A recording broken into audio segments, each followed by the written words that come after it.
sixth day of Christmas, Moose brings to me the brand new Five Nights at Freddy's Deep Dive with original Foxy voice actor Chris McCullough.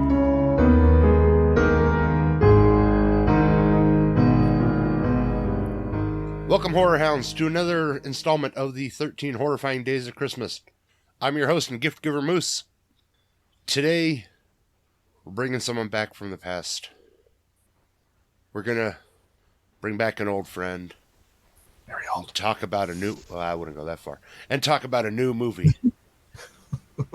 So, you know him as the voice of Foxy and others. Five Nights at Freddy's video game franchise. Here to talk about Five Nights at Freddy's, the movie, please welcome Chris McCullough. Hello. How is everybody out there doing? How are you? I'm doing good, too. How are you, Moose? I'm doing fantastic. So it's been a while since you've been on. How's life? Any new projects?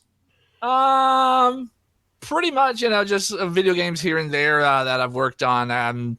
Mostly little small parts, like little NPCs. I love doing the NPC characters because they have a little more character in it. Like Redemption's Guild, I just did a game like that. It's a VR RPG, and I did a bunch of townsfolk on that one. That was kind of fun.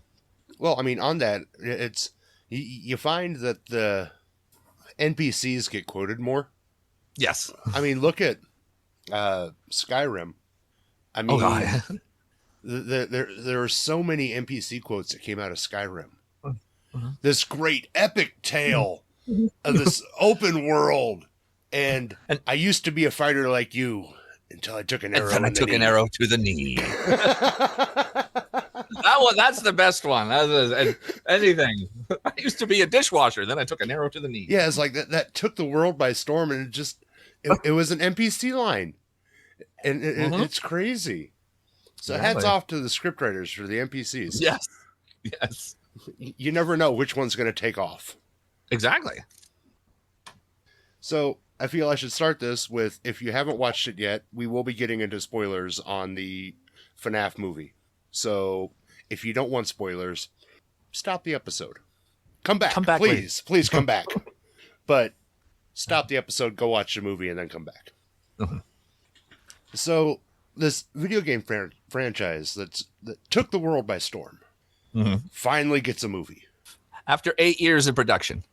And it's met with fans of the franchise love it, critics hate it, and it's perfect. I mean, it is actually, that's usually the norm for like video game adaptation to movies. The critics will hate it, but the hardcore fans are just going to eat it up, and they devoured it. Yeah, and I think there were a lot of smart choices made in the movie. Having been a part of the franchise, what were your initial thoughts of the movie? Like, because I know you went to one or two of the premieres, if I remember correctly. What were your initial thoughts? Yeah. Well, like I said, 8 years in production, so there's a lot, of anticipation if this is going to be good, the type of thing. I felt that as far as the animatronics were just spot on. Jim Henson's Creature Workshop is the one who built who made those, and it just. The realism to how you could just like look at the animatronics moving in the film and realizing this is the same type of stuff that kids are doing with Source Filmmaker online with graphics, and it's that good looking. So it's just amazing what they did with that. Well, and so my daughters watched the movie before I did. Go figure. I mean they played the games before I did. Right. And so I'm watching the movie, and they're like, "Oh, you're gonna like this part. You're gonna like this part." I was like, "Oh, if you shut up, I'll like the whole thing." But shut up, let me watch a damn movie. Right. And I remember watching it, and as far as like you take away the movie centric story, in that you have the story of Mike, and he's trying to find who took his brother and all that. Right. It runs fairly parallel to the games. There's a spot in the very beginning. It's sitting in the security office, Power goes out. Foxy's in the doorway. Mm-hmm. I was like, well, that's typically as far as I get in the game. He runs in. Yeah, that's okay. It's like, well, that's when I screw up. So I was like, I've seen that. I know that. That's all right. I know that. That's instant, pulls you right into the games. Right. So as far as video game to movie adaptation goes, they nailed it. Yeah, I agree. Yes, absolutely. Well, for what I understand, because I talked to some people that worked on it. I mean, Scott Cawthon was there, so there was always there providing input. I know a lot of the kids that were in the film were also giving input and stuff like for the guys actually, portraying the animatronics. Is this what they would do? That type of thing. Just it seemed like it was one of the few, because you see a lot of video game to movie adaptations, and when you hear, oh, this video game is going to be turned into a movie, on paper it sounds like it could be really cool. Specifically this one, because it lends itself to, just jump scare, and the whole franchise is just jump scares. Right. It's what it centered itself on. So it sets itself up for a gorgeous, like, entry-level horror movie, good for the whole family. And you're like, okay, this should be right on, if they just carry it over, this should be good. But then you have to take a step back and realize, well, not everybody's played the games. So there has to be more to it than just the game. So enter the story of Mike. Right. And this is where it could have gotten rocky. And I think molding the two, they pulled it off pretty good. Yeah, I like the story idea that there's some reason why, what's pulling the protagonist, what's his little beef that he's got to deal with himself, and it all intertwines into the job at the pizzeria.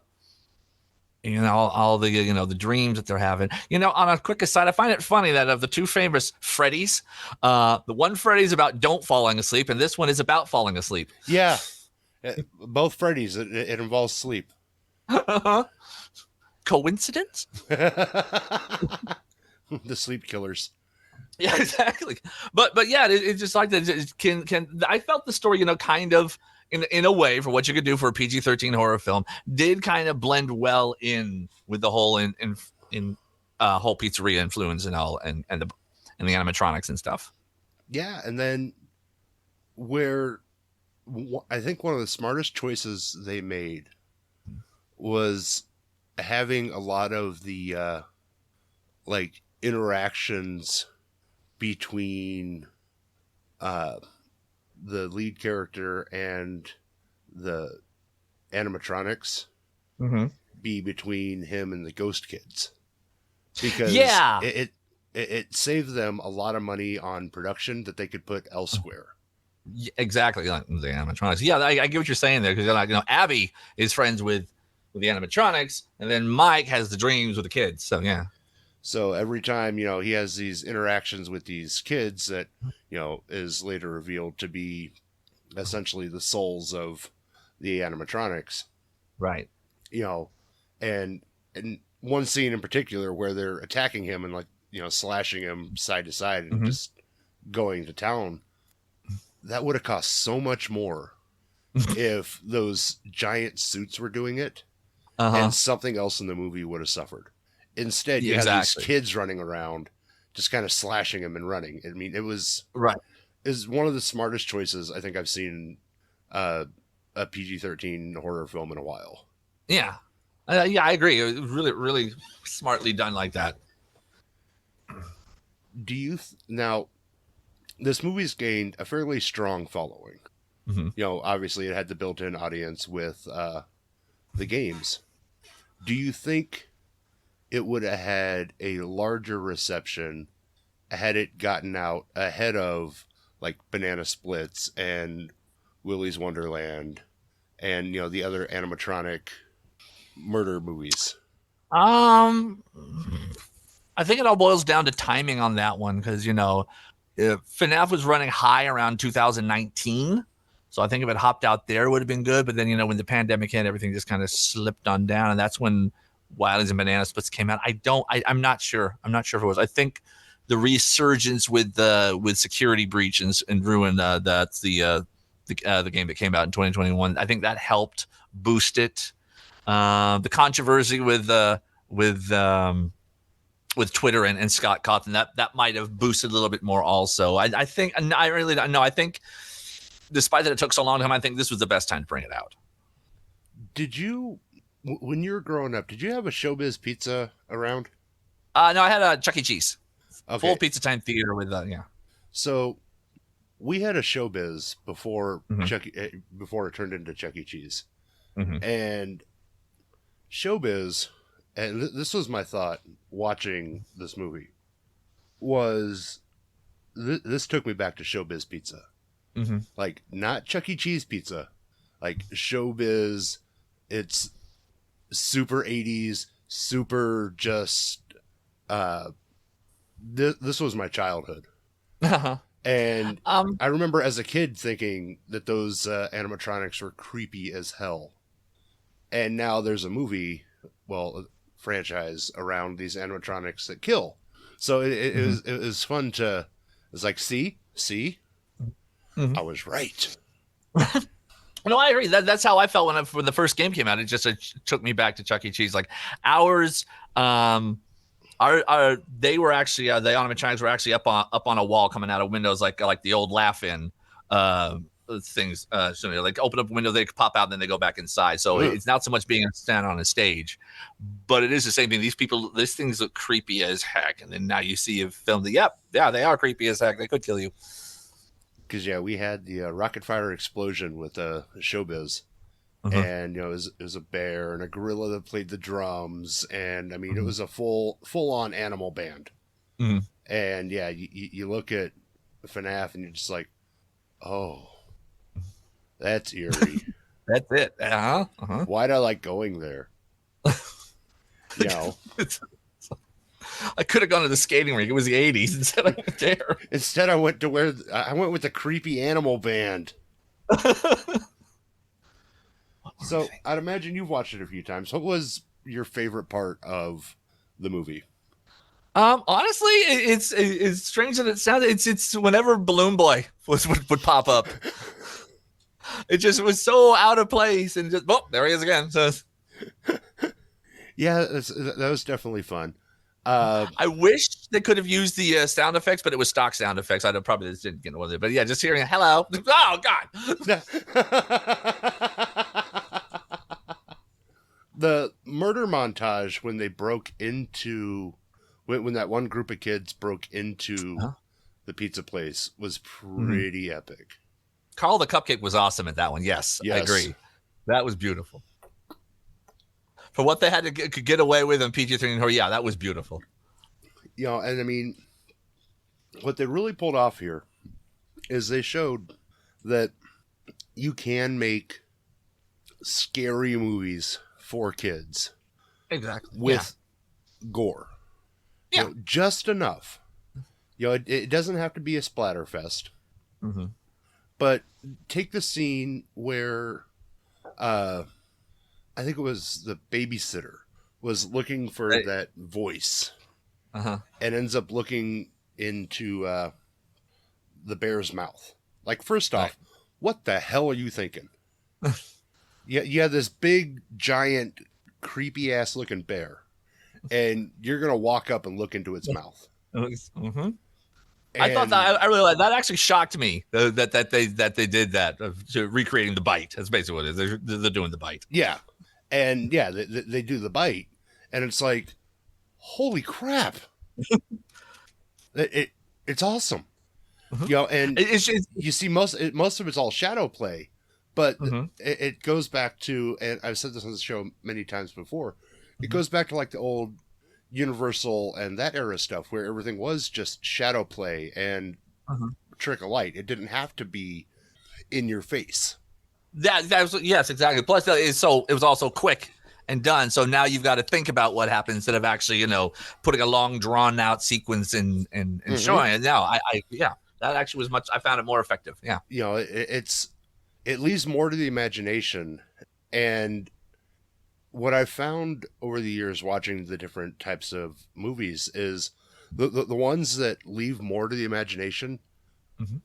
are ultimately more terrifying because Yes, I agree. It has that element of the unknown, as opposed to like, okay, they could have shown her getting bitten in half and everything just falling out and just laid it all out there for you. Yeah. Well, then there's nothing left. Exactly. I mean, that's why like the shower scene in Psycho is so memorable because it's left to your imagination. Mm-hmm. So yeah, exactly.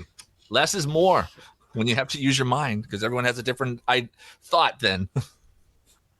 I know from the very beginning of the movie, one of the things that I was glad finally got explained was like you see Mike wake up and he's got this Visit Nebraska poster above his bed. Uh-huh. Now, I live in Nebraska. Okay. And I'm like, who in the hell wants to visit Nebraska? Like, I mean, we have a nice zoo.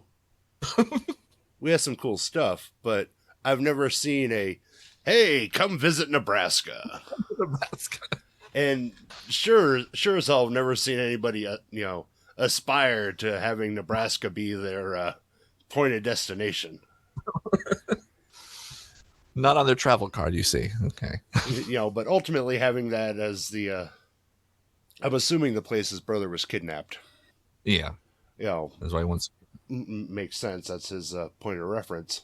Mm-hmm. And, I got to give it to Matthew Lillard in this. You get to see two very different sides of a character in this movie. Mm-hmm.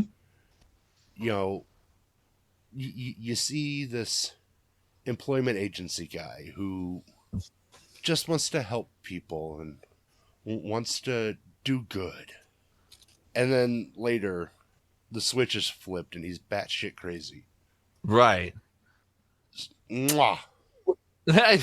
It kind of puts a little, because obviously everyone knew who he was because they pretty much said he was before. Yeah. So when you hear about, it's just, but then he goes, I have this other job for you. Oh, here we go.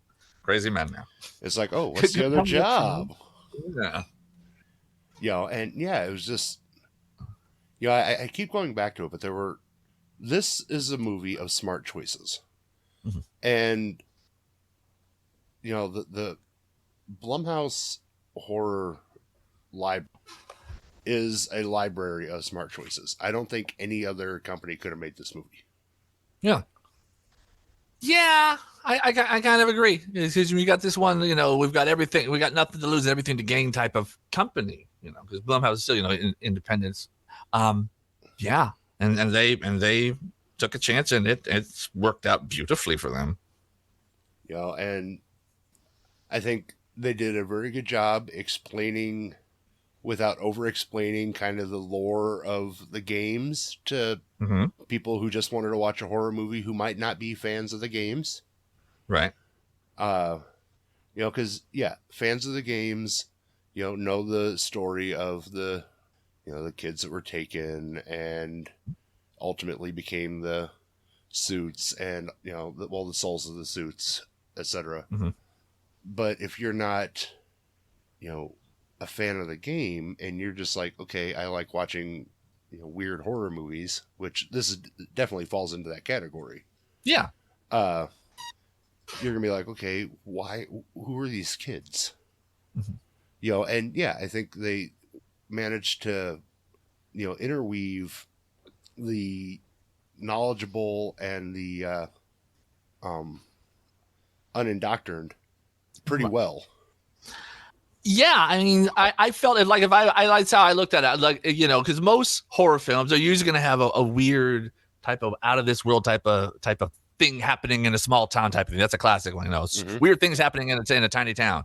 And so this is right at the alley. So even if you go in just expecting to see that type of cheesy type of horror film, you're going to enjoy this film because it's just right up that alley. And they did what most comic book movies have to do, and comic book movies catch crap for it all the time, is you have to remember when you're making this movie, you're not just making it for the fans of the games. Mm-hmm. You're trying to make it for a much wider audience, and the Right. wider You gotta pull 'em in. audience doesn't necessarily know all the backstories. Might not know, about all the different jump scare tactics. Doesn't know Mm-hmm. the different types of kills.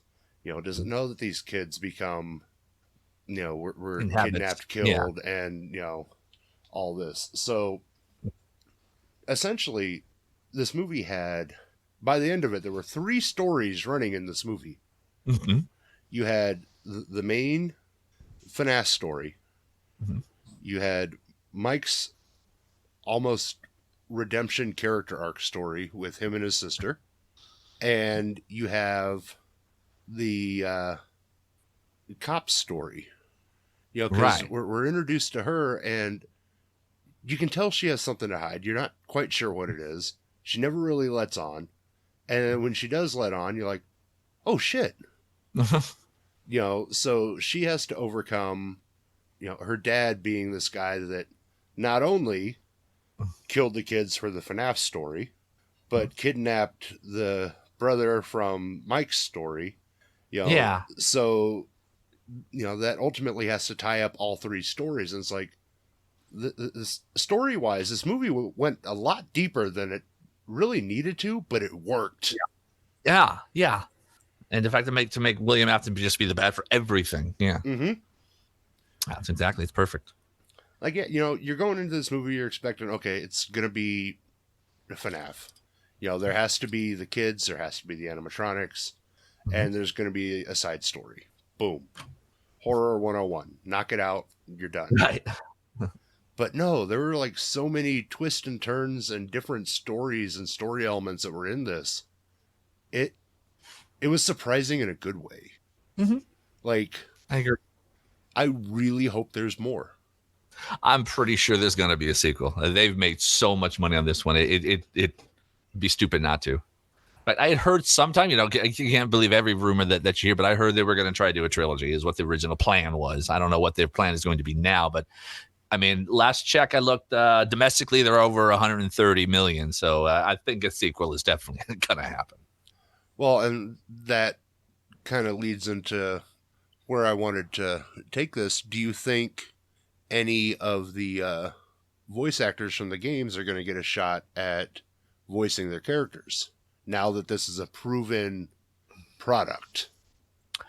I'd like to say yes. I think so. I mean, the first one was a lot of cameos. You had cameo type of stuff. So because you had a lot of the YouTubers. Mm-hmm.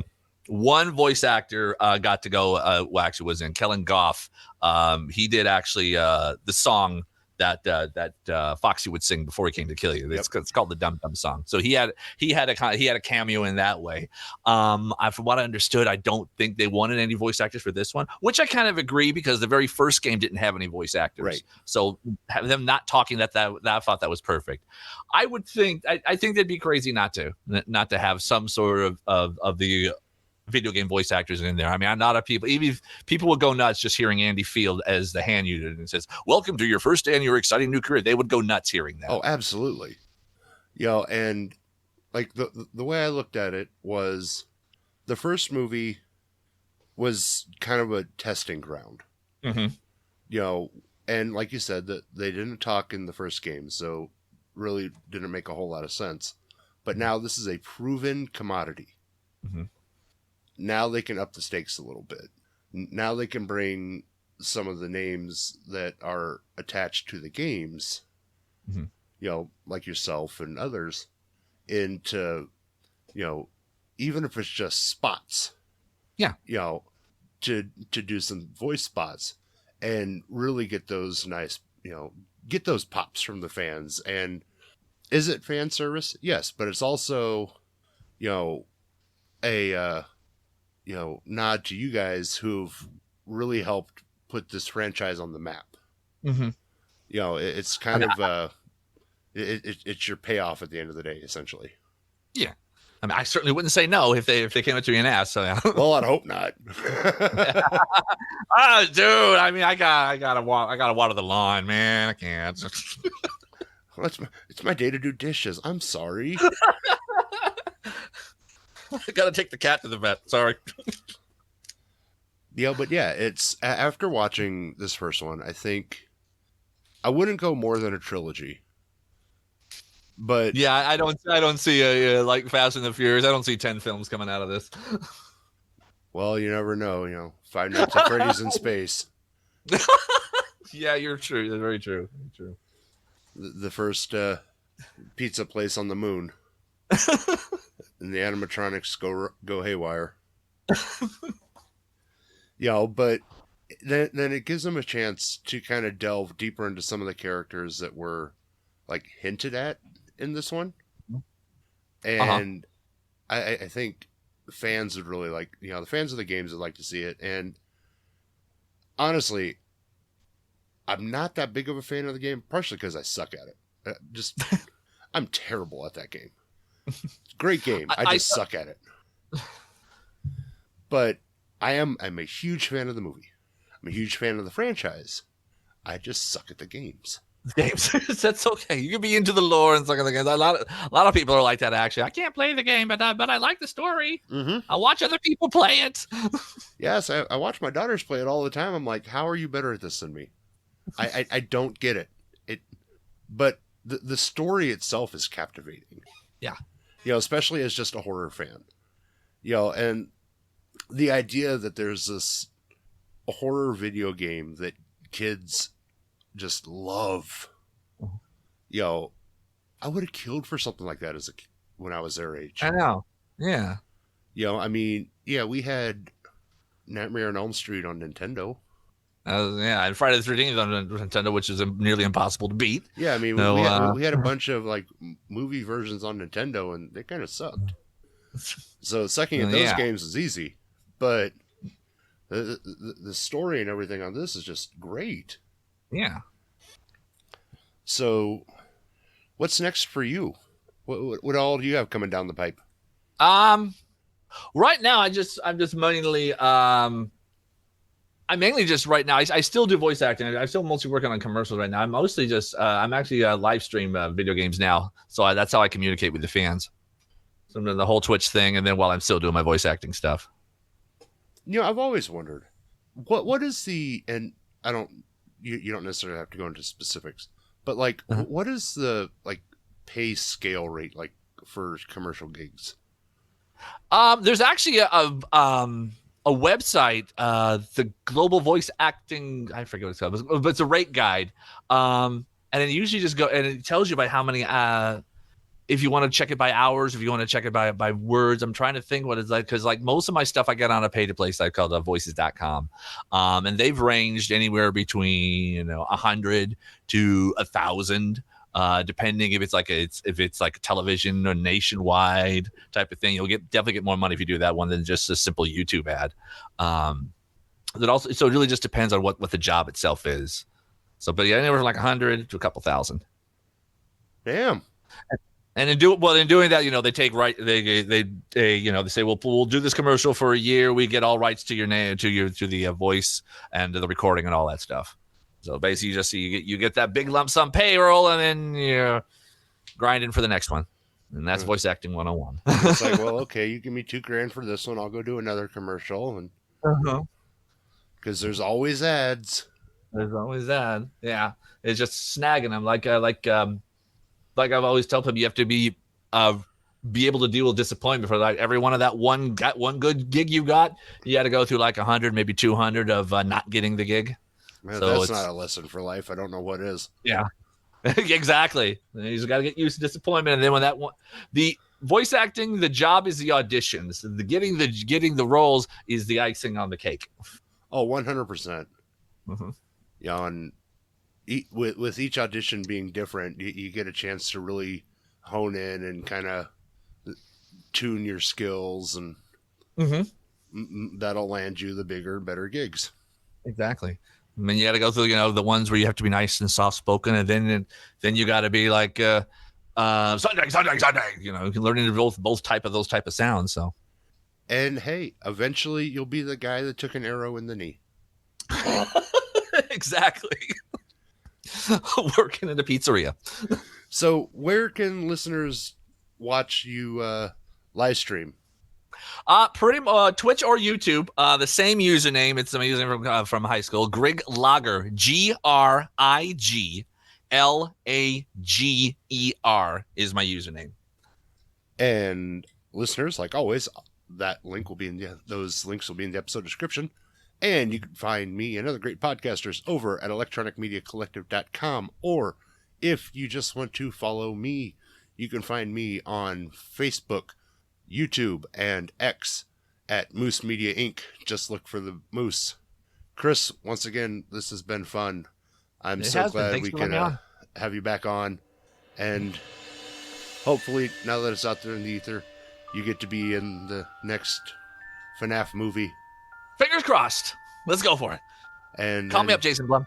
And then we'll have you on to talk about your role in the movie, not just talking about the movie. All right. I will do it. And listeners, tune in tomorrow for another installment of the 13 Horror-fying Days of Christmas. And until then, Horror Hounds, mash on.